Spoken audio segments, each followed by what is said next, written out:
தேவனே நான் ஓமதண்டையில் இன்னும் நெருங்கி சேர்வதே என் ஆவல் பூமியில். யோவான் 1:43 வாசிங்க. மறுநாளிலே இயேசு கலிலேயாவுக்கு போக மனதாயிருந்து பிலிப்புவை கண்டு, நீ எனக்கு பின் சென்று வா என்றார். ஆண்டவர் இயேசு தன் ஊழியத்தின் நாட்களிலே யூதேயாவிலிருந்து கலிலேயாவுக்கு போக முற்படுகிறார். அப்படி போகிற வழியிலே தான் இந்த பிலிப்புவை ஆண்டவர் அழைத்து நம்முடைய சீசனாக மாத்துறார். இந்த பிலிப்பு யாருன்னு கேட்டீங்கன்னா, அவன் கலிலேயாவில் இருந்த பெத்சாயிதா பட்டணத்தான் அப்படின்னு நம்ம பார்க்கிறோம். இந்த ஊரை சேர்ந்தவர் தாங்க அந்திரேயாவும் பேதுரும். ஆண்டவர் ஒரு மனுஷனை எங்கே இருந்தும் அழைப்பார், எப்படியும் பயன்படுத்துவார். ஏன்னு கேட்டீங்கன்னா, இந்த பெத்சாயிதா பட்டணங்கிறது ஒரு துன்மார்க்கமான பட்டணங்க. ஆகவே ஆண்டவர் சுவிசேஷத்தை ஏற்கல, அற்புத அடையாளங்களை கண்டு மனம் திரும்பவில்லை. ஆகவே அந்த பட்டணத்தை ஆண்டவர் சாபத்துக்குன்னு வச்சுட்டாருங்க. சபித்து அழிவுக்கென்று வைக்கப்பட்ட பட்டணம் தான் இந்த பெத்சாயிதா பட்டணம்.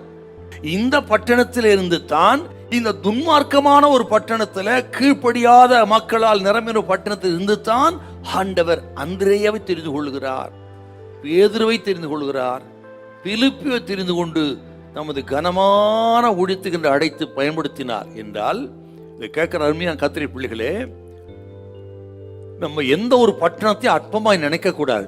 இங்கெல்லாம் சுவிசேஷம் சொல்ல முடியாது, இங்க இருக்கிற மக்கள்லாம் ரட்சிக்கப்பட மாட்டாங்க, இங்கெல்லாம் ஒண்ணும் பண்ண முடியாது, இது பொல்லாத ஊரு, இது கீழ்ப்படியாத ஊரு என்று எந்த ஒரு பகுதியையும் பட்டணத்தையும் தெருவையும் நாம் ஒரு நாளும் அற்பமாய் நினைக்க கூடாது. எங்கே இருந்தும் எந்த இடத்திலிருந்தும் ஆண்டவர் தமது ஊழியத்துக்கு தெரிந்து கொண்டு வல்லமையாய் பயன்படுத்த கர்த்தர் வல்லவராயிருக்கிறார். இந்த கேட்கிற கர்த்தருடைய பிள்ளைகள் நல்ல கவனிக்கணும். எந்த ஒரு ஊரையோ அல்லது குடும்பத்தையோ தெருவையோ இதெல்லாம் ஆகாது, இங்கெல்லாம் ஒண்ணும் நடக்காது, இங்கெல்லாம் யாரும் தெரிந்து கொள்ளப்பட முடியாது, இங்கெல்லாம் இங்கிருந்து யாரு வருவா என்றெல்லாம் நினைக்க கூடாது.